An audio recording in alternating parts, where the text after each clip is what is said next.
sommes toujours dans la première lettre de l'apôtre Paul à son fils Timothée, chapitre 2, et nous allons lire maintenant de versets 8 et 9. Je veux donc que les hommes prient en tout lieu, en élevant les mains pures, sans colère ni mauvaise pensée. Je veux aussi que les femmes, vêtues d'une manière décente, avec pudeur et modestie, ne se parent ni de tresses, ni d'or, ni de perles, ni d'habits somptueux.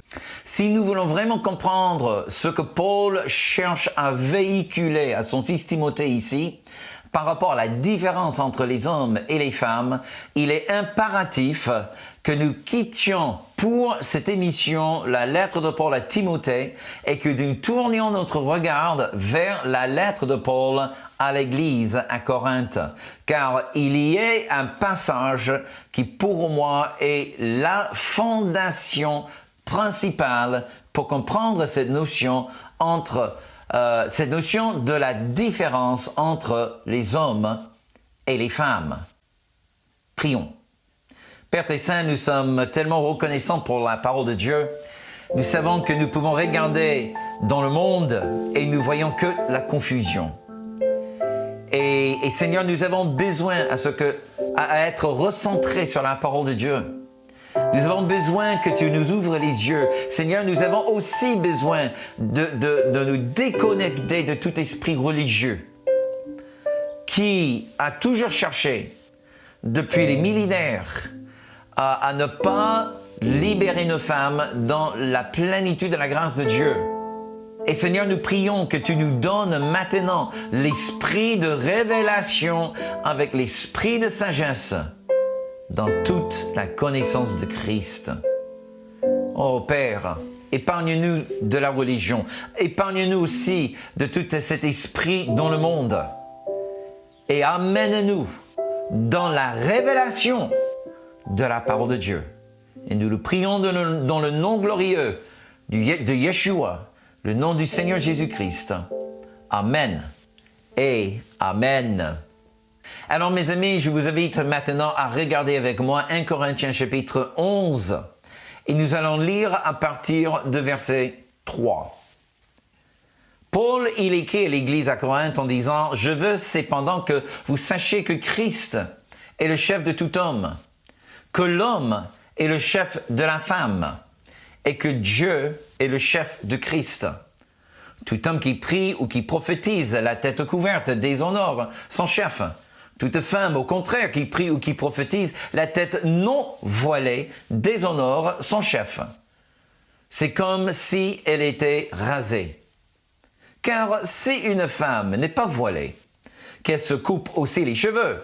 Or, s'il est honteux pour une femme d'avoir les cheveux coupés ou d'être rasée, qu'elle se voile. L'homme ne doit pas se couvrir la tête puisqu'il est l'image de la gloire de Dieu, tandis que la femme est la gloire de l'homme. En effet, l'homme n'a pas été tiré de la femme, mais la femme a été tirée de l'homme, et l'homme n'a pas été créé à cause de la femme, mais la femme a été créée à cause de l'homme. C'est pourquoi la femme, à cause des anges, doit avoir sur la tête une marque de l'autorité dont elle dépend. Alors, le mot traduit ici « chef », c'est le mot grec « képhalé », qui veut dire la tête. En fait, ça parle vraiment de cette chose qui est posée sur les épaules. D'accord? Dans le dictionnaire, ce n'est pas un synonyme pour le mot « chef » ou « directeur » ou « manager » ou même « leader ».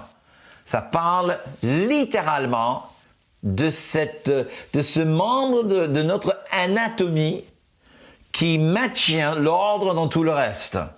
Ok? Ça parle de la tête. Nous pouvons quand même accorder un petit miséricorde à Louis II.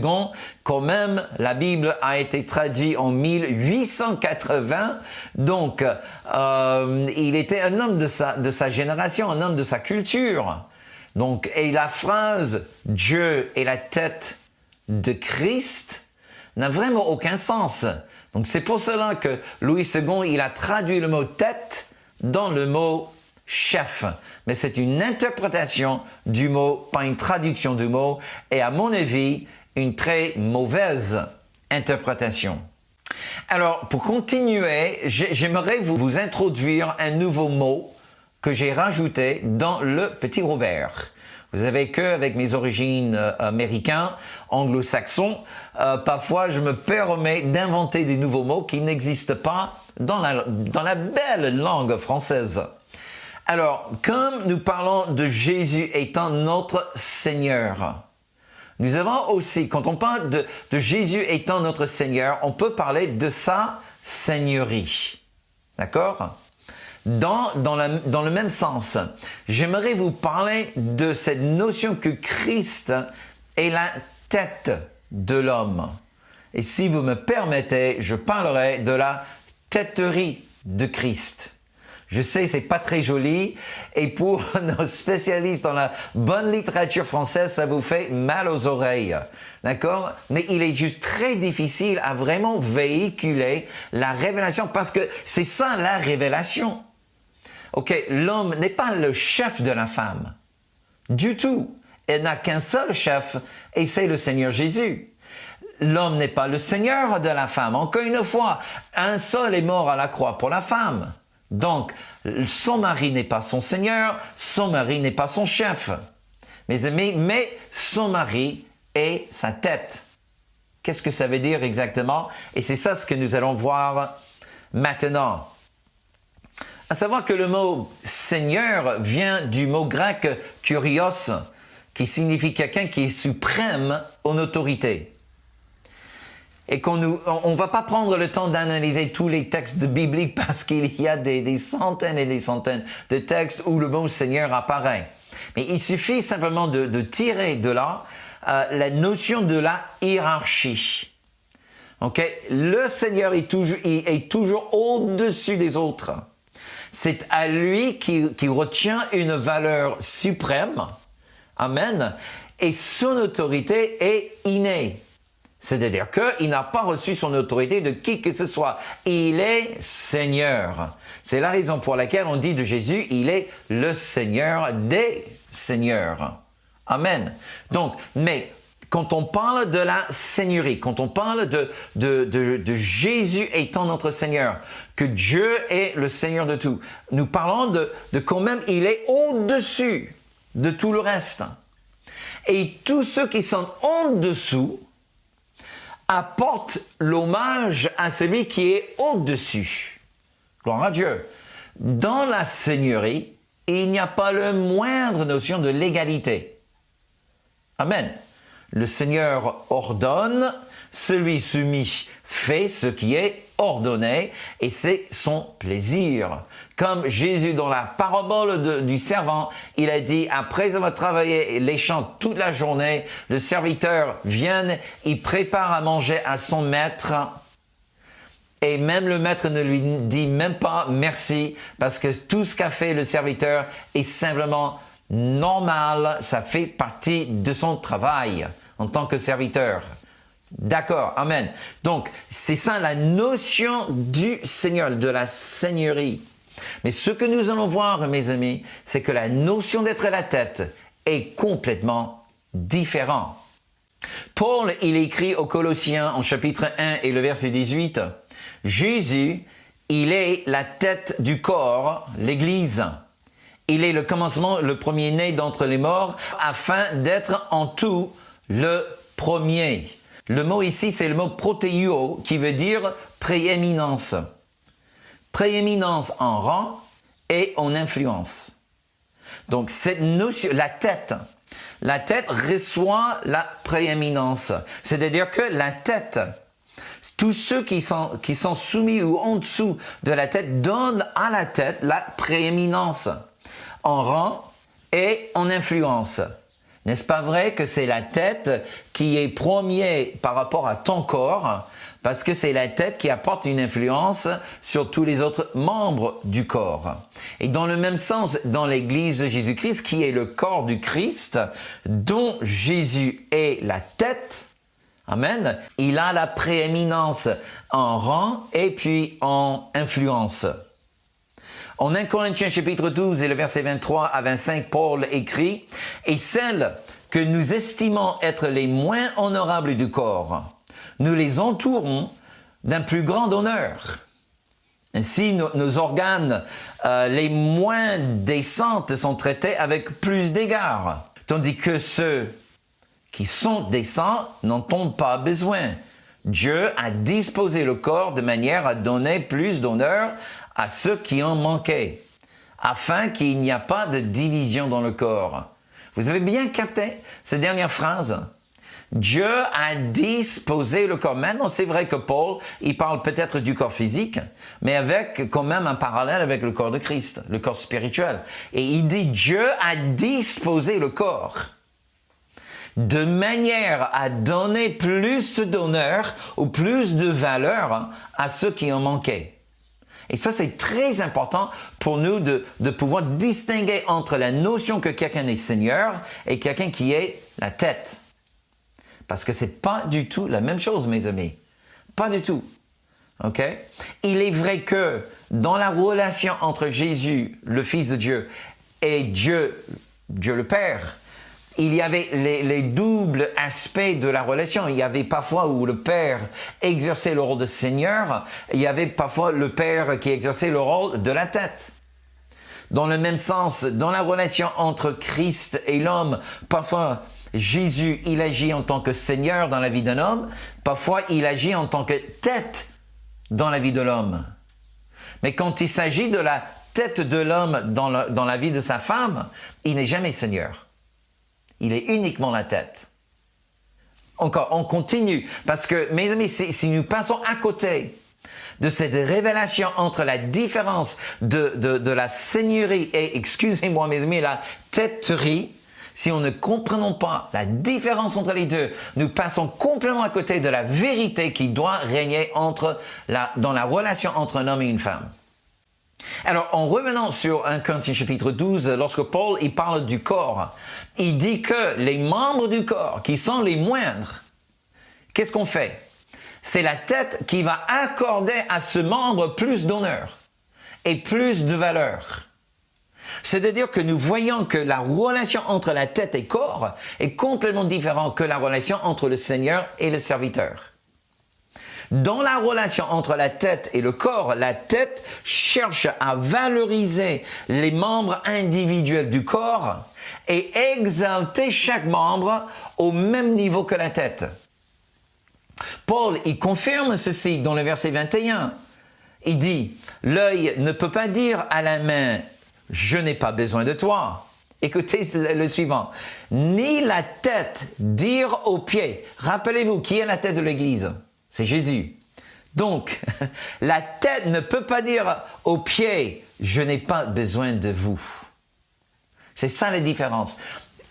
Lorsque Jésus est dans son rôle de Seigneur, vous ne l'entendrez jamais dire « Hey, le petit orteil sur le pied gauche, oh, j'ai tellement besoin de toi ». Non, en tant que Seigneur, il n'a besoin de personne. Il n'a besoin de rien en tant que Seigneur. Mais quand il est dans ce rôle de tête, la tête, il regarde le petit orteil sur le pied gauche et il dit, il va exalter la petite orteil du pied gauche au même niveau de valeur que la tête elle-même. C'est ça ce qui est extraordinaire. Et puis Paul continue en Colossiens, chapitre 2 et le verset 19 en disant que sans s'attacher au chef dont tout le corps assisté et solidement assemblé par des jointures et des liens tire l'accroissement que Dieu donne. Donc nous pouvons voir par le texte en Colossiens chapitre 2 et le verset 19 que tous les membres du corps tirent de la tête la substance, la richesse nécessaire pour que chaque membre accomplisse la raison d'être, la raison qui soit là. Et tout est coordonné par la tête. OK? Donc, et nous pouvons voir ça dans la relation entre Jésus et le Père. Comme j'ai dit, parfois le Père jouait le rôle de Seigneur, mais aussi parfois le Père jouait le rôle de la tête. Comme nous avons lu en 1 Corinthiens 11, verset 3, Dieu est la tête de Christ. Regardons juste quelques passages dans l'Évangile selon Jean. J'en ai tiré juste quelques-uns pour illustrer cette révélation. Déjà Jean chapitre 3 et le verset 35, le Père aime le Fils et il a remis toutes choses entre ses mains. Là, mes amis, ça c'est une exaltation. Amen. Dieu n'est pas dans le rôle de Seigneur, il est dans le rôle de tête. Jean chapitre 5 et le verset 17. Mais Jésus leur répondit, « Mon Père agit jusqu'à présent, moi aussi j'agis. » À cause de cela, les Juifs cherchaient encore plus à le faire mourir, non seulement parce qu'il violait le Shabbat, mais parce qu'il appelait Dieu son propre Père, se faisant lui-même égal à Dieu. C'était pas juste les mots, mes amis, c'était l'intonation, c'était l'attitude de Jésus. Jésus se comportait d'une telle manière pour laisser les Juifs entendre l'interprétation des mots. Ils ont compris que pour Jésus, pour le Christ, il était égal à Dieu. C'est ça le rôle de la tête. Le rôle de la tête n'est pas « écoutez-moi, regardez-moi, serviteurs et servantes, regardez-moi ». C'est pas ça le rôle de la tête. Le rôle de la tête, c'est de dire « Ah, ça c'est un membre de mon corps, je vais l'exalter devant tout le monde. Je vais lui donner une valeur égale à la mienne. » Alléluia. C'est ça la tête. On continue dans le verset 19. Jésus reprit donc la parole et leur dit, en vérité, je vous le dis, le Fils ne peut rien faire de lui-même. Il ne fait que ce qu'il voit faire au Père. Et tout ce que le Père a fait, le Fils aussi le fait pareillement. Car le Père aime le Fils et lui montre tout ce qu'il faut. Et il lui montrera des œuvres plus grandes que celles-ci, afin que vous soyez dans l'étonnement. Car comme le Père ressuscite les morts et donne la vie, ainsi le Fils donne la vie à qui il y veut. Le Père ne juge personne, mais il a remis tout le jugement au Fils, afin que tous honorent le Fils. Est-ce que vous entendez ça? Que tous honorent le Fils comme ils honorent le Père. Celui qui n'honore pas le Fils n'honore pas le Père qui l'a envoyé. Et puis on finit avec Jean 10, versets 29 et 30. « Mon Père qui me les a donnés est plus grand que tous et personne ne peut les ravir de la main de mon Père. Moi, écoutez ceci, moi et le Père, nous sommes un. » Moi et le Père. Lorsque nous marchons dans la têterie, le membre du corps est exalté par la tête jusqu'à ce qu'il puisse dire « Moi et la tête, nous sommes un. Quand vous me voyez, vous voyez aussi ma tête. » Mes amis, c'est juste tellement puissant cette révélation. Et il y a 4 éléments que nous pouvons tirer de cette relation entre Dieu et Christ ou le Père et le Fils. Numéro 1, et c'est ça, et si nous comprenons ceci, ça va nous servir de template par rapport à la relation entre Christ et l'homme, ainsi que la relation de l'homme et la femme. Voici le template que nous pouvons tirer de la relation entre Jésus le Christ et le Père qui est Dieu. Numéro 1. Celui qui est soumis acquiert une connaissance intime de la tête et entretient une relation privilégiée avec la tête. Alléluia. Et c'est ça ce que nous voyons entre Jésus et Dieu le Père. Numéro 2, la tête fournit la protection et la couverture à celui qui est soumis. Point numéro 3, la tête fournit également la richesse, la substance et les moyens à celui qui est soumis afin que celui-ci soit habilité à accomplir son dessein. Wouh!